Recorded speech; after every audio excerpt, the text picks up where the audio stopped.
Injil Lukas pasalnya yang ke-11 ayatnya yang ke-9 sampai dengan ayatnya yang ke-13. Kita akan lihat firman Tuhan ini. Saudara lihat dalam Alkitab saudara. Saya akan membacakannya untuk saudara. Lukas 11 ayatnya yang ke-9 sampai dengan ayat 13. Oleh karena itu aku berkata kepada, mintalah maka akan diberikan kepadamu. Carilah maka kamu akan mendapat. Ketoklah maka pintu akan dibukakan bagimu. Karena setiap orang yang meminta menerima, dan setiap orang yang mencari mendapat, dan setiap orang yang mengetok baginya pintu dibukakan. Bapa manakah di antara kamu, jika anaknya minta ikan daripadanya, akan memberikan ulang kepada anaknya itu ganti ikan? Atau jika ia minta telur, akan memberikan kepadanya kalajengking? Jadi jika kamu yang jahat tahu memberi pemberian yang baik kepada anak-anakmu, apalagi Bapamu yang di sorga, ia akan memberikan Roh Kudus kepada mereka yang meminta kepada. Puji Tuhan. Kita lihat di sini. Jadi bapa manakah, sedangkan kita kenal ada banyak bapa di bumi ini yang berlaku dan bertingkah jahat terhadap anak-anak. Tetapi itu pun tidak mungkin ketika anaknya meminta ikan lalu dia memberikan kalajengking. Ketika anaknya meminta roti, tidak mungkin dia memberikan batu. Dan itu tidak mungkin sekali. Jadi jika bapa yang jahat semacam itu bisa tahu memberi pemberian yang baik, apalagi kata firman Allah, Bapa kita yang ada di sorga, tentu dia jauh lebih memperhatikan kita. Dia jauh lebih mengasihi saya dan saudara.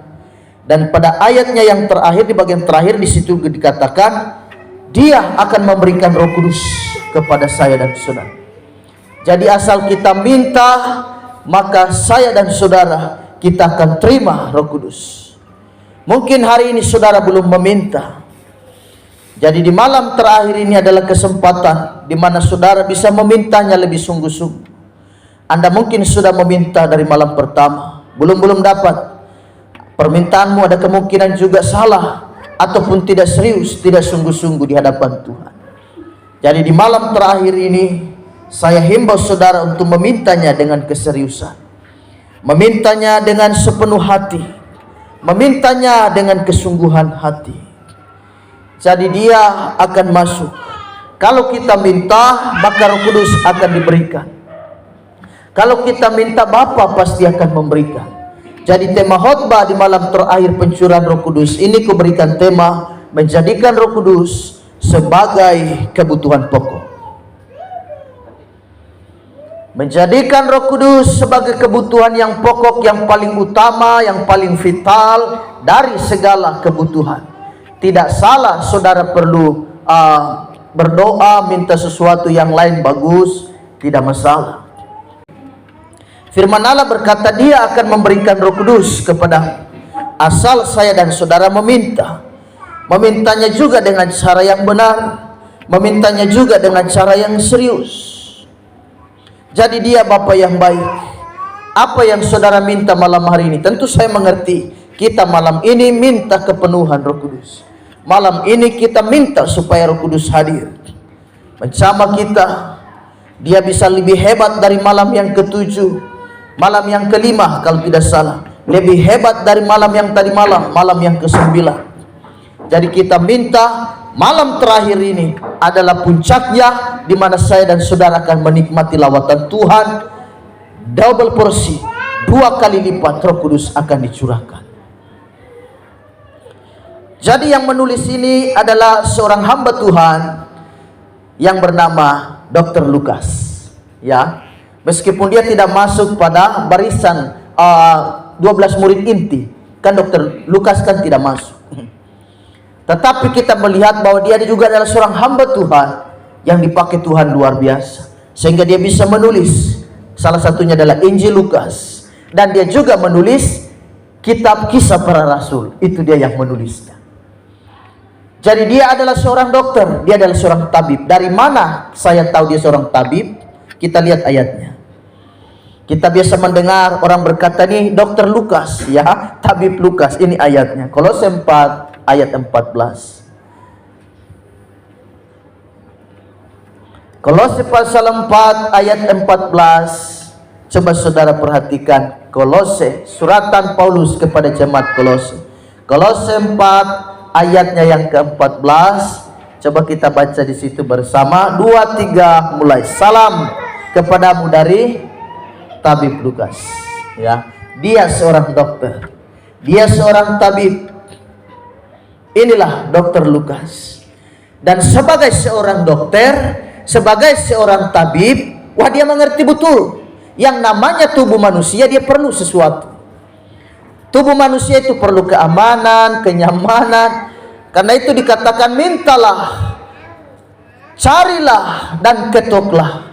Itu yang dikatakan di dalam Injil Lukas tadi. Dokter Lukas mengatakan, dia mengerti, dia paham betul bahwa manusia itu perlu sandang, pangan, dan papan.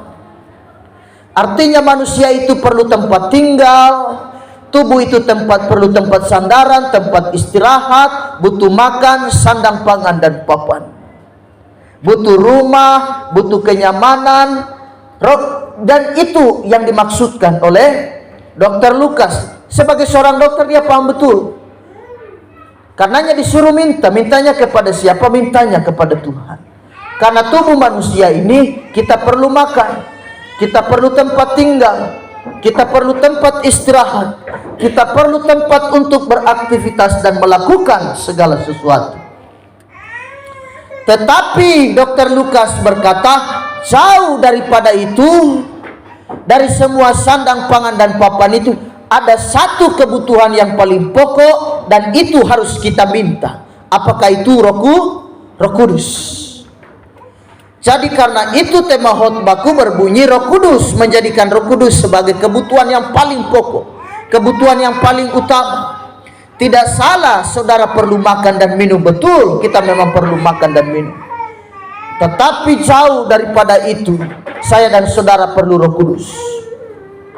Saya dan saudara perlu pribadi yang satu ini. Kita semua perlu makan, kita semua perlu minum, kita semua perlu tempat tinggal, kita semua butuh yang namanya itu fasilitas dan lain sebagainya. Kita membutuhkan itu. Tetapi jauh daripada itu, ada satu kebutuhan yang paling utama, yaitu adalah Roh Kudus. Kita minta kepada Bapa. Ini keperluan yang paling saya dan saudara harus kita minta. Dokter Lukas sebagai seorang dokter, dia mengerti. Pokoknya dia urusannya yang kesehatan-kesehatan. Dan dia tahu manusia itu perlu yang namanya tempat tinggal, perlu makan. Tetapi dia melihat juga bahwa ada satu kebutuhan yang paling pokok adalah Roh Kudus. Karena Roh Kudus itu bisa memberikan rasa damai bagi saya dan saudara. Lukas mengerti tempat tinggal perlu, makan perlu, tetapi itu saja tidak cukup kalau damai tidak ada. Sehingga seperti kata lagu, nasiku makan terasa batu, airku minum terasa duri. Kenapa? Karena damai tidak ada. Damai tidak ada, biarpun makanan semeja, makanan di situ luar biasa, menu-menunya beraneka ragam, tapi kalau damai tidak ada selera makan, tidak ada niat makan. Tapi kalau ada sukacita, meskipun nasi kosong, kita taburi garam dan kita taruh kecap 5 tetes, kita makan dengan sukacita. Kita makan lahap. Haleluya. Kita makan. Kenapa? Karena ada sukacita, ada damai, begitu. Biar nasi campur teh saja, kita makan ada rasa damai, wah kita kenyang, kita bersukacita. Jadi kebutuhan yang pokok ada Roh Kudus, karena Roh Kudus itulah yang memberikan rasa damai. Ketika saya dan saudara Roh Kudus memenuhi hidup kita, maka kita akan merasa tenang, kita merasa damai.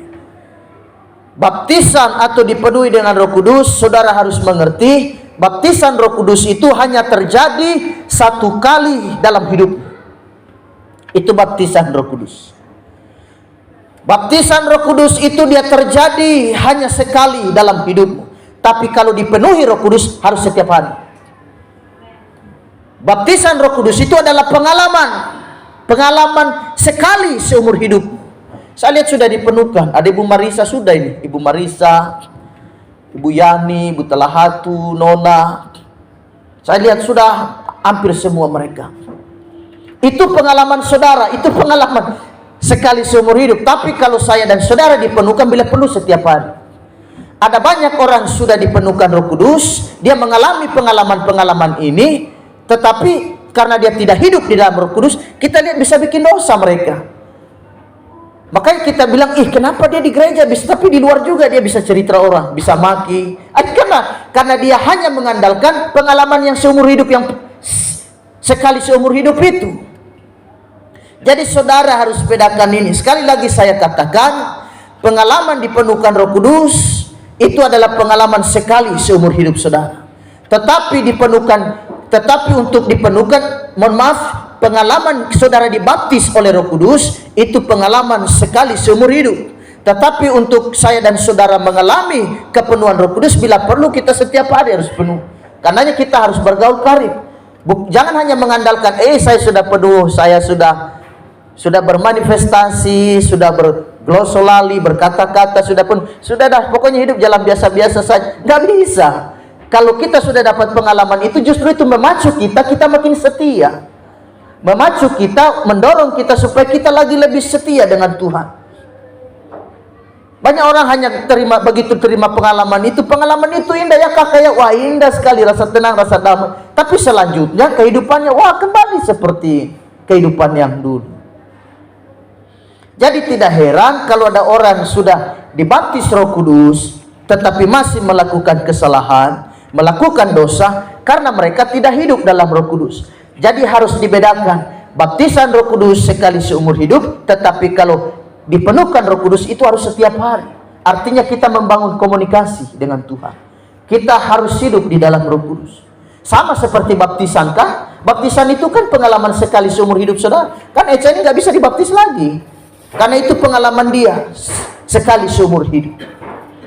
Tapi sekarang pertanyaannya, apakah dia benar-benar hidup di dalam baptisan itu? Atau menganggap biasa saja? Lahir baru itu biasa. Jadi baptisan Roh Kudus sama seperti baptisan air. Itu pengalaman saudara sekali seumur hidup. Tapi untuk kita dipenuhkan Roh Kudus, itu harus setiap hari kita doa, kita hidup dalam firman. Gak bisa kita hanya andalkan pengalaman. Pengalaman itu bagus, tapi pengalaman itu hanya mendorong kita, menyemangati kita. Kau sudah penuh loh, jadi kau harus benar-benar setia terus. Kita lihat kan ada jemaat-jemaat juga yang sudah penuh. Selain saudara yang ada di dalam ruangan ini, kan ada jemaat-jemaat yang lain tidak hadir. Mereka juga sudah penuh-penuh. Tetapi karena mereka tidak hidup di dalam roh, ya lihat saja kehidupan mereka. Jalani seperti itu kehidupan. Sehingga kadang saya dan saudara juga bingung, ya, di gereja dia bisa begitu, tapi setelah di luar, itu karena mereka tidak hidup di dalam Roh Kudus. Mereka hanya andalkan pengalaman yang baptisannya saja. Jadi ketika Roh Kudus membaptis kita dengan api atau membaptis kita dengan Roh Kudus, itu pengalaman pertama itu. Itu pengalaman yang paling indah. Tapi dari pengalaman itu harusnya saya dan saudara terus setia terus. Jangan karena kita andalkan pengalaman, saya sudah penuh kemarin kok. Wah, tidak bisa begitu. Kau harus hidup terus, setia terus. Masa gara-gara pengalaman itu lalu kita hidup bebas-bebas? Lalu kita hidup pokoknya terserah kita semau kita. Kita hidup sembarangan. Yang penting diandalkan yang pengalaman kemarin itu. Pengalaman yang lalu yang pernah aku mengalami manifestasi kuasa Roh Kudus. Pengalaman gak bisa jadikan andalan. Pengalaman itu bisa kita jadikan apa? Pemacu, penyemangat, bisa memotivasi kita untuk terus melangkah. Yang terpenting itu adalah saya dan saudara ketika kita sudah dibaptis oleh Roh Kudus, maka hiduplah sesuai dengan Roh Kudus. Ini kita sekarang sudah jadi anak Tuhan nih. Tadinya kan kita bukan anak terang, kata firman Allah. Kita melakukan dosa. Sekarang kita sudah hidup baru, kita terima Tuhan. Lalu langkah kita apa? Ya kita harus hidup sesuai dengan firman Allah. Sudah jadi anak Tuhan, berarti langkah kita langkah Tuhan, pikiran kita pikiran Yesus, kata-kata kita kata-kata Yesus. Jadi karena itu ini penting sekali. Jadi itu sekedar saya mengingatkan saudara, baptisan Roh Kudus adalah pengalaman sekali seumur hidup saudara. Tetapi penuh Roh Kudus harus setiap hari, setiap saat, setiap jam. Saya dan saudara membangun hubungan dengan Roh Kudus. Kita lihat Kisah Rasul pasalnya yang kedua ayat 1 sampai dengan yang keempat misalnya. Murid-murid dipenuhkan oleh Roh Kudus. 120 murid ini dipenuhkan oleh kuasa Roh Kudus. Di sana dikatakan juga bahwa mereka mengalami Tuhan luar biasa, mengalami lawatan Tuhan luar biasa hingga lidah-lidah api hinggap di setiap mereka. Mereka yang setia, mereka yang setia menanti, mereka yang sabar menunggu. Memang orang sabar itu berkatnya selalu ada, asal kita sabar. Ada orang kan tidak sabar-sabar, mau pingin mujizat, pingin mujizat, pingin disembuhkan, tapi nggak sabar. Akhirnya bawa ke sini, bawa ke sana, bawa ke, aduh saudara, karena nggak sabar. Kesetiaan itu penting. Tapi dia pingin disembuhkan, tapi dia mau instan, harus cepat. Dia nggak sabar.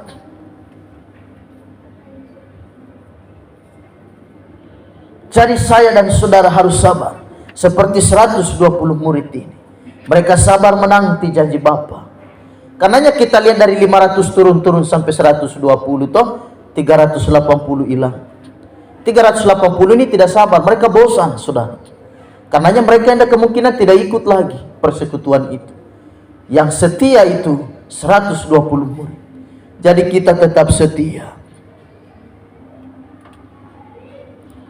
Mepingin sembuh dari sakit penyakit tapi tidak sabar. Anda harus bedakan. Berkali-kali saya katakan mujizat kesembuhan dengan kesembuhan ilahi itu beda. Ini yang saya harus sampaikan kepada jemaat. Sekarang ada beberapa jemaat kita yang pingin kesembuhan, tapi harus mau cepat. Mereka nggak mau kalau hanya 1, 2, 3 kali dilayani, didoakan. Sehingga akhirnya dibawa ke sini, dibawa ke sana, dibawa ke sini. Kami gembala juga jadi bingung dengan jemaat seperti ini. Akhirnya lihat kesembuhan tidak terjadi. Coba kalau kita setia. Jadi ada perbedaan antara mujizat kesembuhan dan kesembuhan ilahi.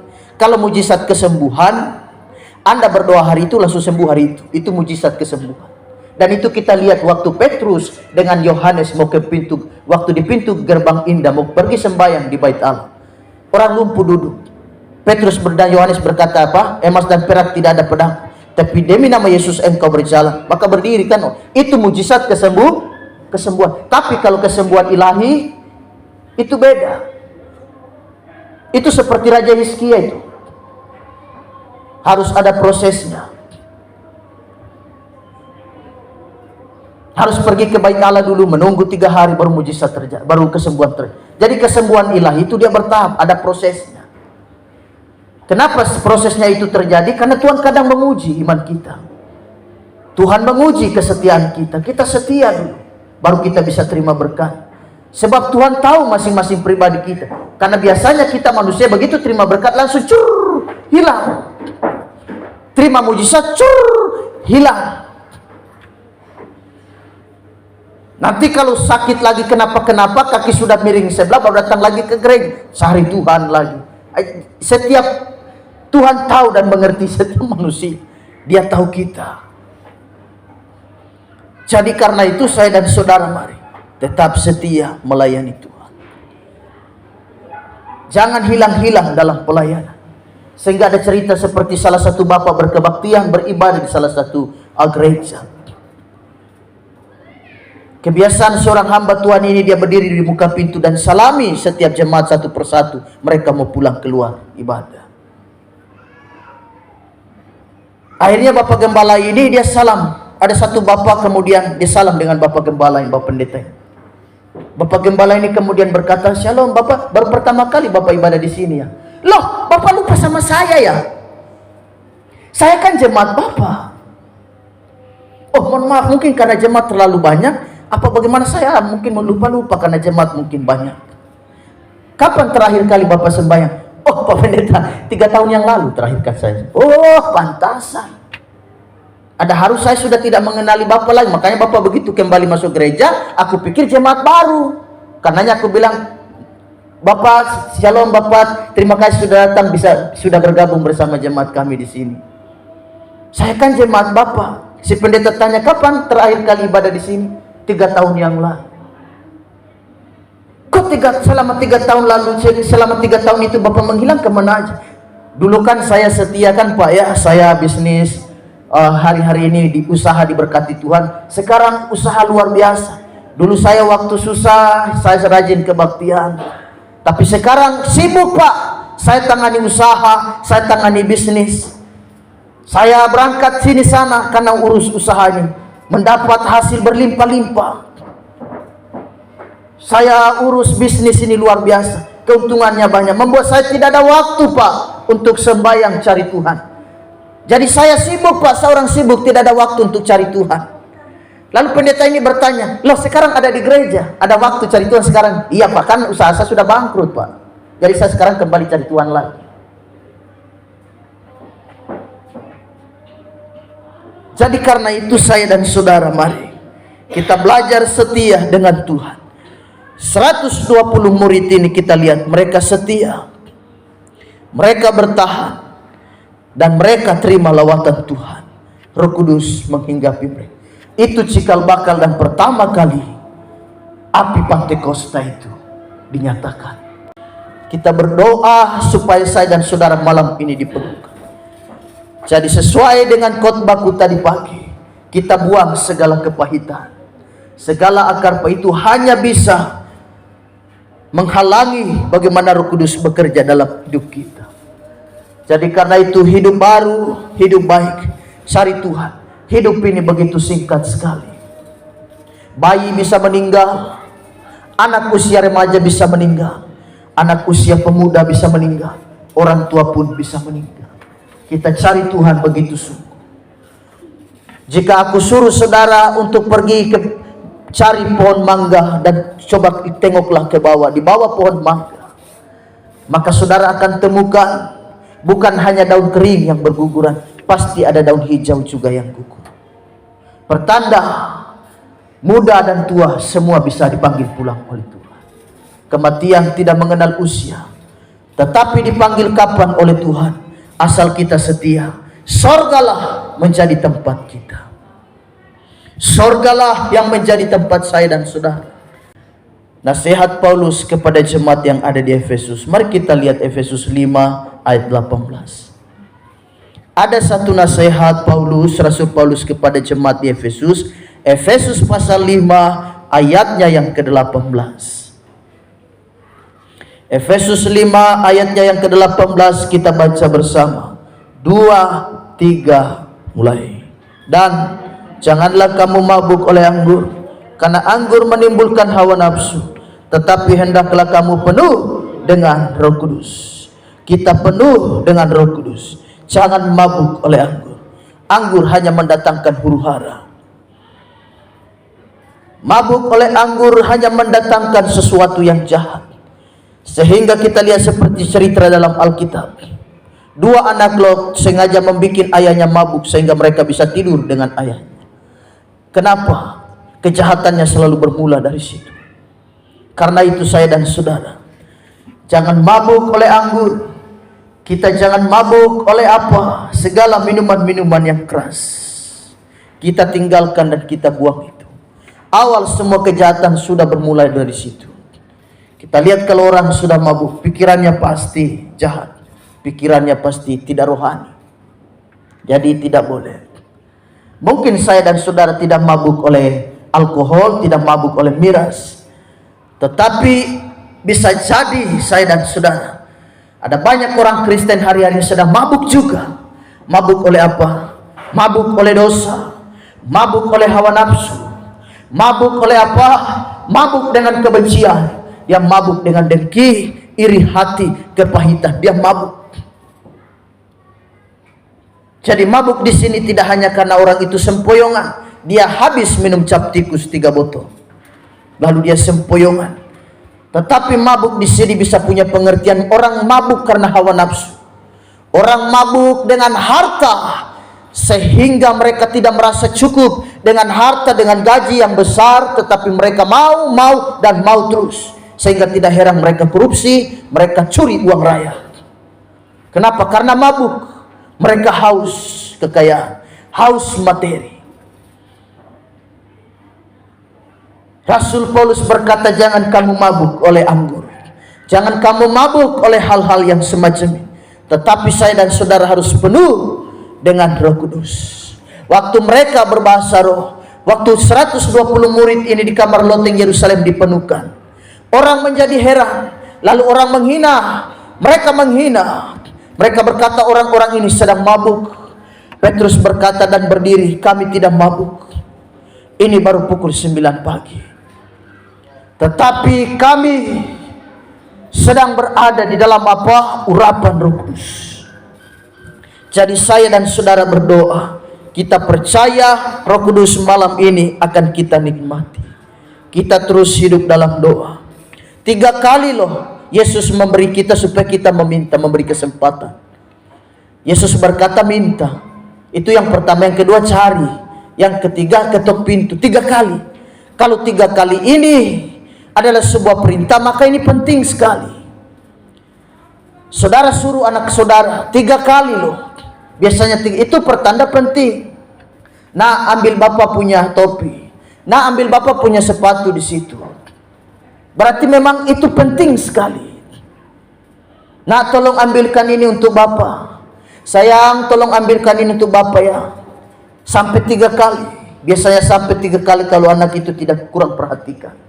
Itu pertanda bahwa Yesus memang benar-benar serius dengan persoalan yang satu ini. Apakah itu? Saudara harus minta Roh Kudus. Ini berarti memang serius. Yesus mau kita benar-benar minta dan kita harus dipenuhkan. Jadi jangan menganggap remeh. Kita semua akan dipenuhkan. Kita jangan menghina seperti orang-orang yang menghina 120 murid tadi, yang berkata mereka sedang mabuk oleh anggur. Firman Allah berkata penghinaan terhadap Roh Kudus, dosa lain bisa diampuni, tetapi yang satu ini jangan main-main. Tetapi syukur oleh anugerah Tuhan, kita bisa terima pengampunan. Kenapa? Sejauh saya dan saudara buka hati, sejauh saya dan saudara terima Kristus, terima Tuhan, bisa diampuni oleh apa? Darah dan anugerah Kristus. Paulus itu bukan hanya menghujat Roh Kudus, tapi membunuh orang yang kepenuhan Roh Kudus. Tapi kita lihat Tuhan mengampuni dia. Jadi ada kesempatan. Jadi dosa apapun sudah dipakukan di kayu salib. Jadi semerah apapun kata firman Allah, dosamu merah seperti kain kesumba ataupun kain kermisi, disuci putihkannya seperti bulu domba, dan disuci putihkannya seperti salju. Tidak ada dosa yang tidak bisa diampuni oleh Tuhan. Biasanya penghujatan Roh Kudus itu terjadi karena orang itu belum mengerti. Biasanya orang itu belum paham apa sih yang terjadi atau apa Roh Kudus itu. Itu biasanya kita gampang sekali untuk menghujatnya. Kita bisa melakukan hal yang tidak pantas. Tetapi sejauh saya dan saudara sadar, setelah kita ikut Tuhan dan kita mulai mengerti, maka disitulah dosa kita dibasuh dan saya dan saudara terima hidup yang baru. Paulus bukan hanya menghujat Roh Kudus, membunuh si orang yang penuh Roh Kudus. Dia membunuh saudara. Stefanus mati di tangannya. Tapi kita lihat dosa yang besar itu, Allah memberikan pengampunan. Jadi ada pengampunan. Saudara bilang saya orang berdosa. Jangan kita pikir aku hidup karena kasih karunia Tuhan. Sekarang aku sudah disucikan oleh Tuhan. Ayat terakhir kita lihat di situ. Lalu kita masuk dalam doa. Kita lihat di ayatnya yang ke-7 sampai dengan ayatnya yang ke-8. Tadi firman Allah berkata, ayat 7 sampai dengan ayatnya yang ke-8. Kita coba kita lihat yang di bagian ke-10. Ayat terakhir di bagian yang ke-10, karena setiap orang yang meminta menerima, dan setiap orang yang mencari mendapat, dan setiap orang yang mengetok baginya pintu dibukakan. Kita ketuk pintu hati Tuhan hari-hari ini. Kita ini sedang mencari Tuhan. Sebelumnya Tuhan mengetuk pintu hatimu, tapi kau tidak buka, sehingga kau biarkan Kristus dia lama, dia berdiri di luar. Orang kalau ketuk pintu rumah tidak dibuka-buka, wah dia kecewa dan dia langsung pulang. Dia berbalik pulang. Saya pernah mengalami begitu. Ketuk pintu tidak dibukakan, saudara. Wah, hati terluka. Lebih baik berbalik pulang saja. Ini yang pertama dan yang terakhir aku datang di rumah ini. Misalnya kita kalau sudah kecewa, ini yang pertama dan terakhir aku ketuk pintu, kali sudah tidak akan lagi. Jangan harap kakak saya mau datang ke situ lagi. Sayonara, goodbye. Jadi, tapi malam ini kita bersyukur. Jadi ketuk pintu hati Tuhan. Kita minta, kita percaya Roh Kudus akan dicurahkan. Asal kita minta, asal kita cari, asal kita mengetuk, maka tidak ada yang mustahil bagi Tuhan. Dia akan memberikan Roh Kudus, dia akan mengurapi kita. Dan saudara yang belum terima baptisan Roh Kudus, malam ini kita akan terima baptisan Roh Kudus. Saudara percaya, haleluya. Kita masuk di dalam doa dan kita akan berdoa untuk kita terima urapan Roh Kudus. Saudara tetap menyembah Tuhan.